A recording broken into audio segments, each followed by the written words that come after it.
ના ખાલી ભાજપના નેતાની વિરુદ્ધ બોલતા ડરતા હશે ત્યારે ઈશુદાન ગઢવી કોણ છે ભાઈ? મુખ્યમંત્રી દીકરો નથી. સામાન્ય ખેડૂત પરિવારમાંથી આવું છું છતાં બેફામપણે બોલું છું કારણ કે સત્ય છે અને મારે પ્રજા માટે લડવું છે ને મરવું છે. આ તાકાત ધરાવે. હવે એણે શું કર્યું?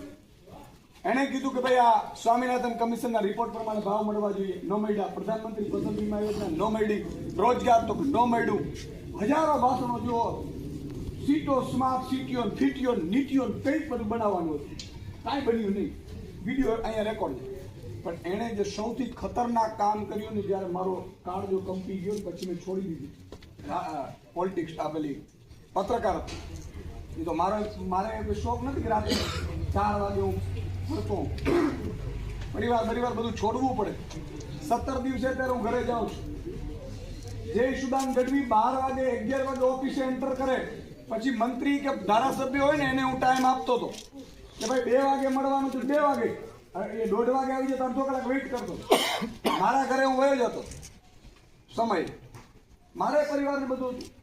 પણ એક નક્કી કર્યું કે 54 લાખ ખેડૂતો છે ને 1,20,00,000 મજૂરો છે જેનું કોઈ નથી.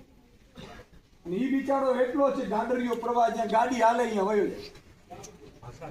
બરોબર છે કે કોઈ કે આમ કે આમ કરશે હાલો એ બિચારો એ કરશે હાલો કહીએ છે કરે. કોઈ સાંભળતું નથી. નરેન્દ્ર મોદીજીએ પેલો વટહુકમ બહાર પાડ્યો સરકાર આવતાની સાથે. વટહુકમ એને કહેવાય મિત્રો કે કોઈ પણ કાનૂન બને ને એ પેલા ઇમરજન્સીમાં લાગુ કરવું હોય તો એ સંસદમાંથી વટહુકમ બહાર પાડી શકે. એટલે તાત્કાલિક ઇમરજન્સીમાં કાલથી કાયદો લાગુ થાય એને વટહુકમ કહેવાય. પણ એની અવધિ 1 વર્ષ છે. 1 વર્ષમાં કાયદો બનાવવો પડે ને તો વટહુકમ ઓટોમેટિકલી રદ થઈ જાય. એને વટહુકમ બહાર પાડ્યો. કોઈ પણ કંપની ખેડૂતની કોન્ટ્રાક્ટ ફાર્મિંગથી જગ્યા રાખી શકે. આ પેલો જે નિયત ખરાબ છે એનો આ પેલો પુરાવો. પછી એને શું કર્યું? એ વટહુકમ પ્રમાણે આવ્યું નહીં. વટહુકમ રદ થઈ ગયો. પહેલી વખત રાજ્યસભામાં બહુમતી નહોતી. પહેલામાં તો બહુમતી હતી લોકસભામાં. એટલે હિન્દુત્વનો નારો લોકસભામાં હાલતો. હિન્દુ હિન્દુ હિન્દુ અને મંદિરો સૌથી વધુ ઈ તોડે. એમાં નથી પડવું આવે. તમે વિચાર કરો કે એમણે શું કર્યું? એમણે પહેલું કામ કર્યું રાજ્યસભા. લોકસભામાં કાનૂન પાસ થઈ જાય. રાજ્યસભામાં પાસ કરે નહીં.